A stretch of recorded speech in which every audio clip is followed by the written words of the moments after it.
आनंद कुछ कहना चाहेंगे? नमस्ते पीएम जी, मैं आनंद खैरव गुवाहाटी से। मैं भी अभी 12वीं कक्षा पास किया हूँ। यहाँ के लोकल ओलंपियाड में 6th और 7th में करता था। वहाँ से ही हुई। ये मेरी दूसरी आईएमओ थी। दोनों आईएमओ बहुत अच्छे लगे। मैं रुशिल जो कहा उससे मैं सहमत हूँ और मैं ये भी कहना चाहूंगा कि जिन्हें मैथ से डर है उन्हें धैर्य की बहुत जरूरत है।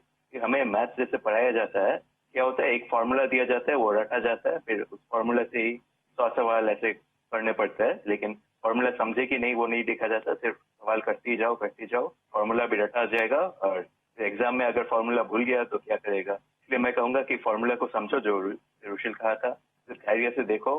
अगर फॉर्मूला ठीक से समझे तो 100 सवाल नहीं करने पड़ेंगे, 1-2 सवाल से ही हो जाएंगे और मैथ्स को डरना भी नहीं है।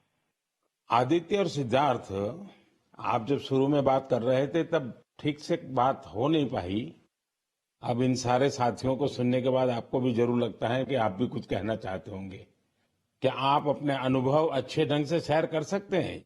बहुत सारे दूसरे देशों से इंटरैक्ट किया था, बहुत सारे कल्चर्स थे और बहुत अच्छा था दूसरे स्टूडेंट्स से इंटरैक्ट करने के। और बहुत सारे फेमस मैथमेटिशियंस थे। हाँ आदित्य। बहुत अच्छा एक्सपीरियंस था मैम। उधर हमें उन्होंने बात सिटी को घुमा के दिखाया था। उधर बहुत अच्छे अच्छे व्यूज दिखे थे और पार्क्स लेके गए थे और हमें ऑक्सफोर्ड यूनिवर्सिटी को भी लेके गए थे। तो वो बहुत अच्छे अनुभव था।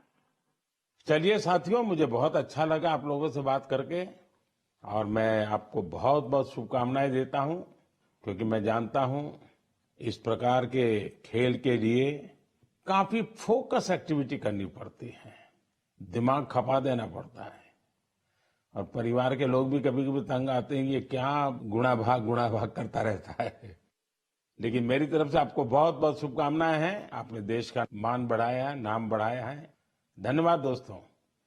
Thank you. धन्यवाद। Thank you. Thank you sir. जय हिंद। जय हिंद। जय हिंद। आप सभी स्टूडेंट से बात करके आनंद आ गया। मन की बात से जुड़ने के लिए आप सभी का बहुत बहुत धन्यवाद। मुझे विश्वास है कि मैथ्स के इन युवा महारथियों को सुनने के बाद दूसरे युवाओं को मैथ्स को एंजॉय करने की प्रेरणा मिलेगी। मेरे प्यारे देशवासियों, मन की बात में अब मैं उस विषय को साझा करना चाहता हूं जिसे सुनकर हर भारतवासी का सिर गर्व से ऊंचा हो जाएगा। लेकिन इसके बारे में बताने से पहले मैं आपसे एक सवाल करना चाहूंगा। क्या आपने चराई देऊ मैदान का नाम सुना है? अगर नहीं सुना तो अब आप ये नाम बार बार सुनेंगे और बड़े उत्साह से दूसरों को बताएंगे। असम के चराई देऊ मैदान को यूनेस्को वर्ल्ड हेरिटेज साइट में शामिल किया जा रहा है।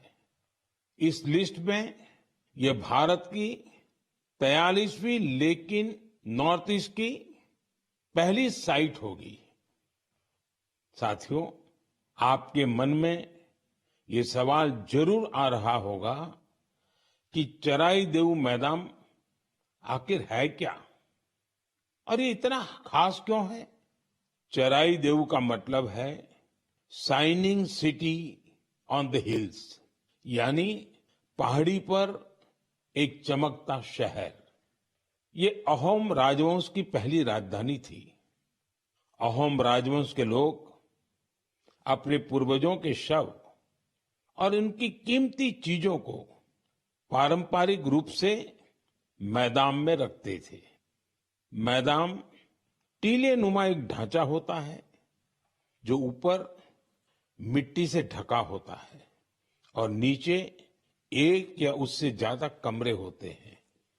ये मैदान अहोम साम्राज्य के दिवंगत राजाओं और गणमान्य लोगों के प्रति श्रद्धा का प्रतीक है। अपने पूर्वजों के प्रति सम्मान प्रकट करने का ये तरीका बहुत यूनिक है। इस जगह पर सामुदायिक पूजा भी होती थी।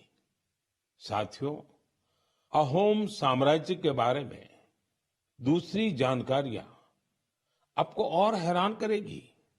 13वीं शताब्दी के शुरू होकर यह साम्राज्य 19वीं शताब्दी की शुरुआत तक चला। इतने लंबे कालखंड तक एक साम्राज्य का बने रहना बहुत बड़ी बात है। शायद अहोम साम्राज्य के सिद्धांत और विश्वास इतने मजबूत थे कि उसने इस राजवंश को इतने समय तक कायम रखा। मुझे याद है कि इसी वर्ष 9 मार्च को मुझे अदम्य साहस और शौर्य के प्रतीक महान अहोम योद्धा लसित बोरफुकन की सबसे ऊंची प्रतिमा के अनावरण का सौभाग्य मिला था। इस कार्यक्रम के दौरान अहोम समुदाय आध्यात्मिक परंपरा का पालन करते हुए मुझे अलग ही अनुभव हुआ था।